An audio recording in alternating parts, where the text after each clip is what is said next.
நல்லது பண்றதுக்கு அரசியலுக்கு வாங்கடா, கொள்ளை அடிக்கிறது கொலை பண்றதுக்கு கூட அரசியலுக்கு.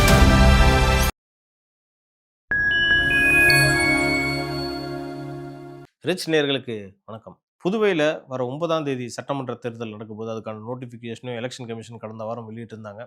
இதில் ஒரு சிக்கல் என்னன்னு பார்த்தீங்கன்னா, எலெக்ஷன் கமிஷன் அந்த அறிவிப்பு வெளியிட்ட அந்த ஒரு வாரத்திலே வேட்புமனு தாக்கல் ஆரம்பிக்குது அப்படின்ற மாதிரி ஒரு அறிவிப்பு கொடுத்தது தான் ஒரு கூட்டணிக்குள்ள பெரிய ஒரு சிக்கல் ஏற்படுத்திச்சுன்னு சொல்லலாம் பாண்டிச்சேரி அரசியலில். ஏன்னு பார்த்தீங்கன்னா, திமுக காங்கிரஸ் இடையே அந்த கூட்டணி ஒரு இழுபறியிலே இருந்துச்சு. எவ்வளோ சீட்டு இப்போ திமுக கொடுக்கலாம், எவ்வளோ சீட்டு காங்கிரஸ் வாங்கலாம் அப்படின்ற அந்த பேச்சுவார்த்தை கடைசி வரைக்கும் போயிட்டே இருந்துச்சு. ஸோ இன்னொரு விஷயம் என்னன்னு பார்த்தீங்கன்னா, இந்த கூட்டணி இருக்குமானே ஒரு சந்தேகமாக தான் இருந்துச்சு. திமுக தரப்புலேருந்து என்ன சொன்னாங்கன்னா, எங்க தலைமையில தான் கூட்டணி, காங்கிரஸ் தலைமையில காங்கிரஸ் எங்க தலைமையில தான் கூட்டணின்னு ஒரு அடிச்சுக்கிட்டே இருந்தாங்க. ஸோ இதெல்லாம் ஒரு பக்கம் இருக்கிறப்ப, தனிச்சு நான் வரேன், 30 தொகுதியிலையும் நான் களம் இறங்குறேன் அப்படின்ற மாதிரி தாவேகா ஒரு சிங்கம் மாதிரி உள்ள இறங்கி தனிச்சு போட்டிடுறாங்க. அதுல இப்ப கடைசி நேரத்துல நேய மக்கள் கழகம் அப்படின்ற மாதிரி ஒரு கட்சி கூட்டணியில் இணைஞ்சிருக்காங்க தாவேகா கூட. அவங்களுக்கு 2 தொகுதியும் ஒதுக்கியிருக்காங்க. என்னென்ன தொகுதின்னு பாத்தீங்கன்னா, உருளையான்பேட்டை மற்றும் தட்டாஞ்சாவடி. தட்டாஞ்சாவடி ஒரு நட்சத்திர தொகுதினே சொல்லலாம். ஏன்னா முதல்வர் திரு ரங்கசாமி அவர்கள் அங்கதான் போட்டியிடுறாரு. ஸோ அந்த தொகுதியை கூட்டணிக்கு ஒதுக்கியிருக்காங்க.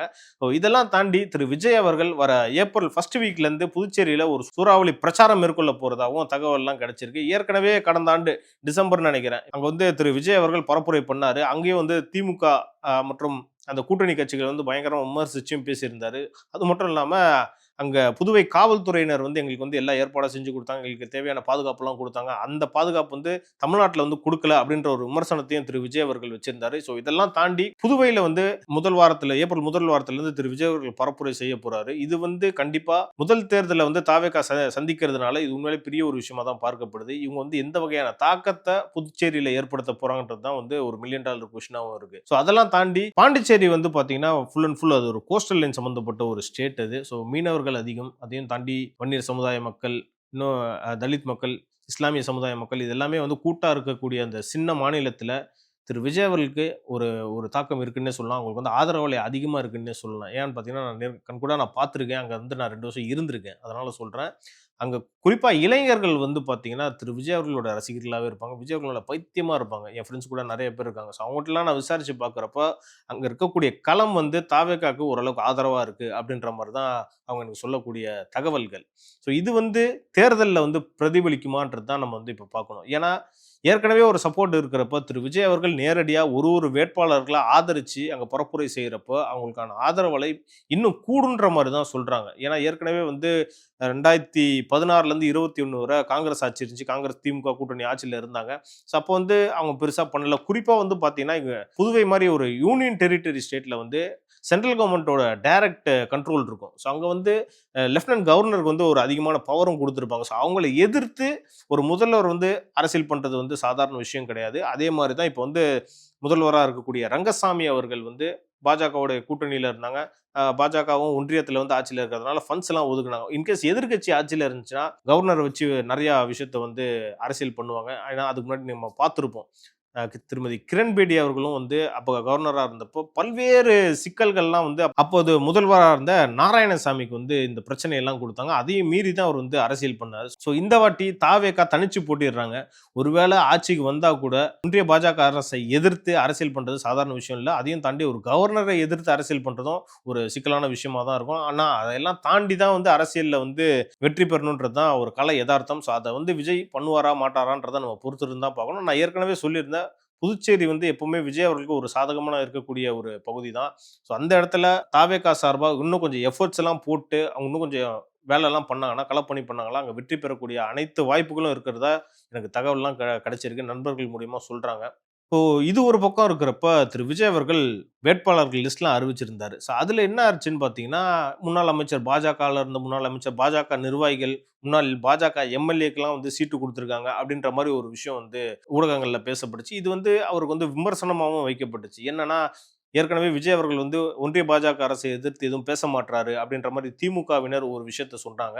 ஸோ இது என்ன இதுல நம்ம பார்க்கணும்னு பார்த்தீங்கன்னா, ஏன் இன்னைக்கு இருக்கக்கூடிய திமுகலே பார்த்தீங்கன்னா ஓபிஎஸ் இணைஞ்சிருக்காரு. அவர் கிட்டத்தட்ட மோடியோட பக்தன் அப்படின்ற மாதிரி அவரே சொல்லியிருக்காரு. அடுத்தபடியா நான் ஏற்கனவே சொன்ன மாதிரி தாவேகா சார்பா போட்டியிடக்கூடிய 30 வேட்பாளர்கள் பட்டியலை திரு விஜய் அவர்கள் வெளியிட்டிருந்தாரு. அதுல பார்த்தீங்கன்னா பல பேர் பாஜகலேருந்து விலகி தாவேக்கால இணைஞ்சு இப்போ அவங்க சீட்டும் வாங்கியிருக்காங்க. அதில் குறிப்பிட்டு சொல்லணும்னு பார்த்தீங்கன்னா, சாய் சரவணன்றவர் வந்து அமைச்சராகவும் இருந்திருக்காரு. அவர் வந்து பாஜகவை சேர்ந்தவர். அதே மாரி சாமிநாதன் அவர் வந்து நியமன எம்எல்ஏவா இருந்திருக்காரு.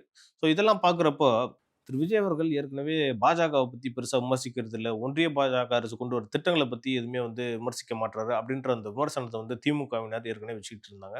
ஸோ இந்த விஷயத்திலயும் பார்த்தீங்கன்னா, பாஜகவ சேர்ந்தவங்களுக்கு வந்து இப்போ மறுபடியும் சீட்டு குடுத்துருக்காங்க. இவர் வந்து பாஜகவுக்கு ரொம்ப இணக்கமா இருக்காரு. அப்படின்ற ஒரு விமர்சனமும் மறுபடியும் வைக்க ஆரம்பிச்சுட்டாங்க. நான் என்ன கேட்கிறேன்னா, பாஜகலேருந்து விலகி பல பேர் திமுக, அதிமுகலயும் இணைஞ்சிருக்காங்க. ஏன் சொல்லப்போனா இப்ப ஆர்எஸ்எஸ் கொள்கையுடைய திரு மைத்ரேயன் அவர்களும் வந்து இப்ப சமீபத்தில திமுகல இணைஞ்சாரு. அப்பல்லாம் வந்து அவர் வந்து பாஜக கொள்கைய ஃபாலோ பண்ணலையா? இல்ல அவர் ஆர்எஸ்எஸ்ல சேர்ந்தவரா இல்லையா? இதெல்லாம் பத்தி ஏன் விமர்சிக்க மாட்றாங்கன்றது தான் என்னுடைய கேள்வியா இருக்கு. ஸோ இதெல்லாமே இயல்பு தான். எந்த ஒரு கட்சியா இருந்தாலும் அவங்களுடைய கொள்கைய, கோட்பாட்ட எல்லாம் ஏத்துக்கிட்டு தான் இன்னொரு கட்சிக்குலாம் போறாங்க. ஸோ அது வந்து ஏன் விமர்சனம் பண்றாங்க? அப்படின்ற அந்த கேள்வி எழுந்திருக்கு. ஸோ இந்த விஷயம் வந்து தாவேகாக்கு பின்னடைவை ஏற்படுத்துமா? ஏற்படுத்தாதான்றத நான் உங்க பார்வைக்கே விட்டுர்றேன். அத நீங்க கமெண்ட்ஸ்லயும் சொல்லுங்க. இல்ல வந்து தேவையில்லாம இத வந்து தாவேகா மீது ஒரு மதச்சாயம் பூச பார்க்குறாங்களா? அப்படின்ற அந்த கேள்வியும் எழுந்திருக்கு. உண்மையிலேயே வந்து இது தாவேகாக்கு எந்த வகையில தாக்கத்தை ஏற்படுத்தும்? உண்மையிலேயே வெற்றிய குடுக்குமா? இல்ல ஒரு பின்னடைவை ஏற்படுத்துமான்றதையும் நீங்க கமெண்ட்ஸ்ல சொல்லுங்க. ஸோ இதுலருந்து நமக்கு என்ன புரியுதுன்னு பார்த்தீங்கன்னா, புதுவை தேர்தல் களம் வந்து பயங்கர இன்ட்ரஸ்டிங்கா இருக்க போதுன்றதுல எந்த ஒரு மாற்று கருத்தும் இல்ல. ஏன்னா ஏப்ரல் 9ஆம் தேதி வாக்குப்பதிவு. ஸோ 8ஆம் தேதி வரைக்குமே வந்து பார்த்தீங்கன்னா, புதுவை வந்து பயங்கர ஒரு சூடா இருக்குன்றதுல எந்த ஏன்னா ஒரு பக்கம் வந்து வெயிலும் வாட்டி வதைக்குது. இப்போ வந்து எலக்ஷன் டைம்ன்றதுனால இதுவும் ஒரு பக்கம் வாட்டி வதைக்க போதுன்றதுனால, மக்கள் வந்து என்ன செய்ய போறாங்கன்றத ரொம்ப ஒரு ஆவலா வெயிட் பண்ணிட்டு இருக்கோம். அடுத்து என்ன கவர்ன்மெண்ட் வந்து புதுச்சேரியில அமையப்போதுன்றது ரொம்ப ஒரு இன்ட்ரஸ்டிங்கா இருக்கு. நான் என்ன அவங்ககிட்ட கேட்க போறேன்னா, கடைசி 5 வருஷமா வந்து பார்த்தீங்கன்னா, என்ஆர் காங்கிரஸ் ஆட்சி இருந்துச்சு. பாஜக கூட்டணியில. ஸோ இந்த 5 வருஷம் வந்து பாண்டிச்சேரியில எப்படி இருந்துச்சு? திருப்திகரமா இருந்துச்சா இந்த ஆட்சி? அப்படின்றத நீங்க கமெண்ட்ஸ்ல சொல்லுங்க. அதே மாரி புதுவை மக்கள் நீங்க இந்த வீடியோ பார்த்துக்கிட்டு இருந்தீங்கன்னா, பாண்டிச்சேரியில என்னென்ன திட்டம்லாம் வந்து கொண்டு வரலாம்? உங்களுக்கு என்னென்ன ஐடியாஸ் இருக்குன்றதையும் நீங்க கமெண்ட்ஸ்ல சொல்லுங்க. ஸோ ஏன்னா இன்னியோட வந்து இந்த வேட்புமனு தாக்கல்லாம் வந்து முடிஞ்சிருச்சு. மாலை 3 மணி நிலவரப்படி புதுச்சேரியில வந்து 205 பேர் வந்து வேட்புமனு தாக்கல் செஞ்சிருக்காங்க. ஸோ இதில இன்னொரு விஷயம் என்னன்னு பார்த்தீங்கன்னா, ஏற்கனவே காங்கிரஸ், திமுகவுடைய அந்த கூட்டணியில வந்து இழுபறி நீடிச்சுட்டு இருந்ததுனால 2 பேருமே வந்து வேட்புமனு தாக்கல்லாம் பண்ணிட்டாங்க. ஸோ லாஸ்ட் மினிட்ல அந்த அலையன்ஸ் வந்து ஃபைனலைஸ் ஆனதுக்கப்புறம் நம்ம வாபஸ் வாங்கிக்கலாம் அப்படின்ற ஒரு ஐடியால எல்லாருமே பண்ணிட்டாங்க. நம்ம பொறுத்திருந்து தான் பார்க்கணும். கூட்டணி இன்னொரு பக்கம் என்டிஏ கூட்டணியும் இருக்கு. அதில வந்து என்ஆர் காங்கிரஸ் 16 தொகுதிகள்ல போட்டியிடுறாங்க. மீதி இருக்க தொகுதிகள்ல வந்து பாஜக, அதிமுக பிற கட்சிகள்லாம் வந்து போட்டியிடுறாங்க. ஸோ களம் வந்து அங்க எப்படி இருக்கு? இந்த வாட்டி தாவேகா அங்க போட்டியிட்டா வெற்றி பெறுமா? பெறாதான்றத நீங்க கமெண்ட்ஸ்ல சொல்லுங்க. ஏன்னா ஒரு புதுசா ஃபர்ஸ்ட் டைம் போட்டியிடுறதுனால பல பேர் வந்து ஓகே நம்ம வந்து தாவேகாக்கு ஒரு வாய்ப்பு குடுத்து பார்க்கலாம். குறிப்பா இளைஞர்கள் மத்தியில வந்து தாவேகாக்கு வந்து ஒரு ஒரு பெரிய ஒரு ஆதரவு இருக்கிறதுனால, ஸோ இளைஞர் சக்தி ஒரு ஆட்சி அமைறதுல வந்து ஒரு தீர்மானிக்கக்கூடிய ஒரு இடத்துல இருக்கிறதுனால, உங்களுடைய ஆதரவு யாருக்கு? இம்முறை தாவேகா வந்து புதுச்சேரியில ஆட்சி அமைஞ்சா எப்படி இருக்கும்? உண்மையிலேயே வந்து பெண்களுக்கும், இளைஞர்களுக்கும் பல வாய்ப்புகள் குடுத்து, பெண்களுக்கு முக்கியமா பாதுகாப்பு குடுப்பாங்களா? அப்படின்றதையும் நீங்க கமெண்ட்ஸ்ல சொல்லுங்க. இதுவரை பாண்டிச்சேரி அரசியல் மொத்தம் பேசிட்டு இருக்கே, தமிழ்நாடு அரசியல் பத்தி பேச மாட்டியாடா? அப்படின்றது தான் ஒரு கேள்வியா இருக்கு. கண்டிப்பா சொல்றேன். திரு விஜய் அவர்கள் 234 தொகுதிகளிலும் தாவேகா சார்பா போட்டியிடக்கூடிய வேட்பாளர்கள வந்து மும்முரமா தேர்வு பண்ணிட்டு இருக்காரு. ஏறக்குறைய தேர்வு பண்ணிட்டாருன்னே சொல்லலாம். ஸோ இந்த எலக்ஷன் வந்து எப்படி இருக்க போகுதுன்னு பார்த்தீங்கன்னா, நான் பல தொகுதிகள்ல போயிட்டு நான் சர்வே எடுத்திருக்கேன். ஸோ அதுலேருந்து வர விஷயத்த தான் நான் உங்களுக்கு சொல்ல போறேன். என்னன்னு பார்த்தீங்கன்னா, நான் பெண்கள்ட்ட வந்து நான் கேள்வி கேட்டப்போ அவங்களோட எதிர்பார்ப்பு என்ன இருக்குன்னு பார்த்தீங்கன்னா, பாதுகாப்பு. ஸோ பெண்கள் வந்து பாதுகாப்பு அதிகமா எதிர்பார்க்குறாங்க. அதே மாரி இளைஞர்கள் மத்தியில நான் கேட்டப்போ அவங்க என்ன எதிர்பார்க்குறாங்கன்னா, வேலைவாய்ப்பு. ஸோ இந்த 2த்துக்குமே வந்து விஜய் அவர்கள் ரொம்ப முக்கியத்துவம் குடுக்கறதுனால, ஸோ பெண்கள் மத்தியிலும், இளைஞர்கள் மத்தியிலும் ஆதரவு யாருக்கு யாருக்கு அதிகமா இருக்கும்னு பார்த்தீங்கன்னா, திரு விஜய் அவர்களுக்கு தான் அதிகமா இருக்குன்ற மாரி என்னால புரிஞ்சுக்க முடியுது. ஸோ அதெல்லாம் தாண்டி முதியவர்கள் மத்தியில தாவேகாக்கு ஆதரவு இருக்கா? அப்படின்ற அந்த கேள்வி வந்து எழுந்துச்சு. ஸோ அதுக்கும் நான் வந்து சொல்றேன். அவங்ககிட்டயும் நான் கேட்டேன். இந்த வாட்டி திரு விஜய் அவர்கள் கட்சி ஆரம்பிச்சிருக்காரே, தமிழக வெற்றிக் கழகம்ன்ட்டு. அவருக்கு வந்து உங்களுடைய ஆதரவு இருக்குமான்னு கேட்டப்ப, அவங்க சொன்ன பதில் என்னன்னு பார்த்தீங்கன்னா, இதுவரைக்கும் நாங்க வந்து திமுக, அதிமுகன்ட்டு மாத்தி, மாத்தி நாங்க வாக்கு செலுத்தியிருக்கோம். இந்த வாட்டி வந்து திரு விஜய் அவர்கள் வந்திருக்காரு.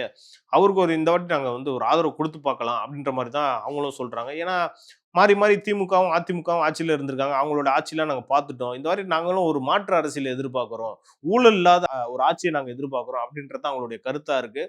ஸோ இதிலிருந்து நம்ம ஒரு விஷயம் என்னன்னு தெரிஞ்சுக்கலாம்னு பார்த்தீங்கன்னா, திரு விஜய் அவர்கள் இளைஞர்கள், பெண்கள், முதியவர்கள் எல்லாருமே வந்து ஒரு கவர்ந்துட்டாருன்றது தான் நம்மளால பார்க்க முடியுது. ஸோ இந்த எலக்ஷன் வந்து கண்டிப்பா திமுகவுக்கும், அதிமுகவுக்கும் ஒரு சவாலான எலக்ஷனா தான் இருக்க போகுது. அது வந்து குறிப்பா வந்து பார்த்தீங்கன்னா, திமுகவுக்கு ஒரு அச்சத்தை ஏற்படுத்தியிருக்குன்னே சொல்லலாம். ஏன்னா, இந்த எலக்ஷன்ல வந்து பல கட்சிகள வந்து திமுக வந்து கூட்டணியில இணைச்சிருக்காரு திரு ஸ்டாலின் அவர்கள். அதுல வந்து ஏன் இதுல வந்து இவ்வளவு முக்கியத்துவம் கொடுக்குறாருன்னு பாத்தீங்கன்னா, இந்த எலெக்ஷன்ல வந்து பல தொகுதிகள்ல வந்து அந்த வோட்டிங் டிஃபரன்ஸ், அந்த வின்னிங் டிஃபரன்ஸ் எவ்வளவு இருக்குன்னு பாத்தீங்கன்னா, ஒரு 500ல இருந்து 1000 அதிகமா இருக்குன்ற மாதிரி தான் நமக்கு பல ரிப்போர்ட் வந்து நம்மளால சொல்ல முடியுது. இதுல என்ன ஒரு முக்கியமான ரீசன் என்னன்னு பாத்தீங்கன்னா, விஜய் அவர்கள் பல வாக்குகள பிரிக்கிறாரு. ஸோ அதனால 1, 2 வாக்கு கூட திமுகவுக்கு ரொம்ப ரொம்ப முக்கியத்துவமா பார்க்கப்படுது. அதுக்கு வந்து காரணம் யாருன்னு பார்த்தீங்கன்னா, விஜய் அவர்கள் தான். ஸோ விஜய் அவர்கள் ஒரு திமுகவுக்கு பயங்கரமான ஒரு பயத்த குடுத்திருக்காருன்றத எந்த ஒரு மாற்று கருத்தும் இல்ல. அதே மாரி வரக்கூடிய எலக்ஷன வந்து அவரு சொல்லக்கூடிய விஷயம் என்னன்னு பார்த்தீங்கன்னா, தாவேகாக்கும் திமுகவும் தான் போட்டின்றத எல்லா கூட்டத்திலயும் சொல்லிக்கிட்டே இருக்காரு. அது வந்து இந்த தேர்தல்ல வந்து பிரதிபலிக்கும்ன்ற மாரி தான்